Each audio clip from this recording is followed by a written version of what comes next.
నమస్తే అండి. నేను మీ భవానీ కుస్మాని. నేను బాగున్నాను. మీరు బాగున్నారనుకుంటున్నాను. అందరం బాగుండాలని ఆ భగవంతుడిని వేడుకుంటూ, ఈరోజు గూడా మళ్ళా ఒక టాపిక్‌లోకొచ్చానండి. ఇది నేను ఇప్పుడే చూసిన ఒక హ్మ్, మామూలుగా ఒక స్టోరీ లాంటిదేనండి. అందరూ ఇప్పుడు నేనెలా చెప్తాను, అట్లాగే వాళ్ళు గూడా చెప్పిన మాటలు గూడా మనం కొన్ని వింటాం గదండీ! దాంట్లో మంచివి ఉంటే మనం తీసుకుంటాం. అట్లాగే దీపం ఉండంగానే ఇల్లు చక్కబెట్టుకోవాలి అనుకుంటాం. ఎవరమైనా పెద్దవాళ్ళం గాని పిల్లలకి గూడా అదే చెప్తాం. పొద్దున్నే లేవండి, చదువుకోండి. ఫ్యూచర్‌లో మీరు ఇట్లా ఉండాలనుకుంటే మీరు ఇట్లా కష్టపడండి. ఇయన్నీ చెప్తాం గదండీ!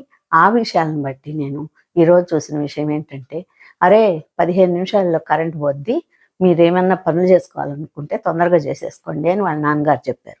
నాన్నగారు చెప్తే వెంటనే వాళ్ళ ఆవిడ కిచెన్‌లోంచొచ్చి, అదేండి ఇప్పుడు చెప్తారు మీరు? ముందే చెప్పాలి గదా! ఇప్పుడు నేను బ్రేక్‌ఫాస్ట్ కోసం ఇడ్లీ కనేసాను. దాంట్లో చట్నీ ఎట్లా జేయాలి మిక్సీలో ఇప్పటికిప్పుడు అని ఆమంటుంది. ఇక ఈ పిల్లలేమంటారంటే, "అదేంది నాన్న ఇట్లా చెప్తున్నావు? నేనింకా బట్టలు ఐరన్ చేసుకోలేదు కాలేజ్‌కి" అని ఆ అబ్బాయి చెప్తాడు. ఇంకొక అబ్బాయి ఏమంటాడు, "నా ల్యాప్‌టాప్‌కి ఛార్జ్ పెట్టుకోలేదు. ఎట్లా" అని అంటుంటాడు. ఇంకా పవర్ పోతే ఏం చేయాలి? ఇయన్నీ తొందరగా ఎట్ట చేసుకోగలం ముందే చెప్పొచ్చు గదా! అని అంటాడు. తర్వాత వెంటనే కరెంట్ పోద్ది. పోగానే వీళ్ళు ఈ డిస్కషన్ లోపలే ఈ పవర్ పోగానే అంతా మీ వల్లే జరిగింది. మీరు ముందే చెప్పుండుంటే మాకు బాగుండేది. అంతా మీ వల్లే జరిగింది అంటే, అరే!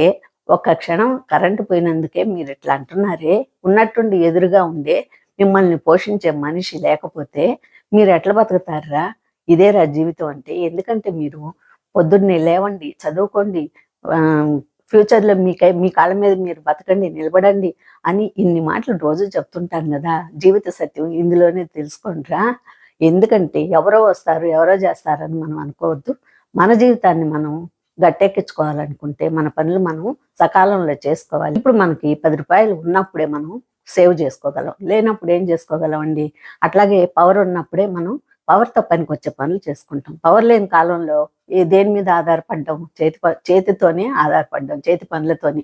మిక్సీలు లేనప్పుడు రోట్లో దంచుకోవడము. తర్వాత హ్మ్.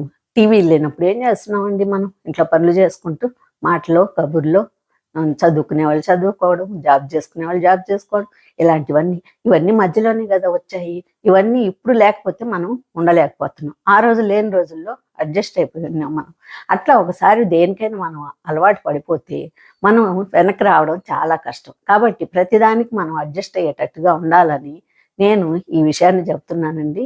ఎందుకంటే మనం కష్టం వచ్చినా గూడాను తట్టుకునేటట్టు ఉండాలా. మనం రూ. 10 ఉన్నప్పుడు దాన్ని జాగ్రత్త చేసుకునే ఇది మనస్తత్వం గూడా ఉండాలి. ఆ జాగ్రత్త చేసుకున్నది రేపు కష్టంలో మనకి నే తోడవుతుంది అని మనం అనుకోవాలి. అట్లాగే మన ఇంట్లో ఎవరున్నా, ఎవరు లేకపోయినా, పెద్దోళ్ళు ఉన్నా, లేకపోయినా మీకై మీరే పిల్లలకి నేను చెప్తున్నానిప్పుడు. మీకై మీరే మీ కాళ్ళ మీద మీరు బతకాలా అనుకుంటే, అట్లాగే మీ స్వశక్తితోటి బాగా చదువుకొని, వృద్ధిలోకొచ్చి, నలుగురిని మీరు పోషించగలిగే శక్తినొచ్చినప్పుడు, మీరు గర్వంగా తలెత్తుకొని బతకగలరు అనని నేను అనుకుంటూ ఈ విషయాన్ని మీకు ఆహ్, ఈ నా వీడియో ద్వారా మీకు తెలియజేస్తున్నాను. మీకు గనక నచ్చితే ఒక కామెంట్ పెట్టండి. పెద్దలు గనక చూసుండుంటే ఈ విషయాన్ని మీ పిల్లలకు గూడా ఇలా చెప్పండి. చెప్పి మీ పిల్లల్ని మంచిగా చదివించుకోండి. ఈ రోజుకైతే నా వీడియో ఇంతేనండి.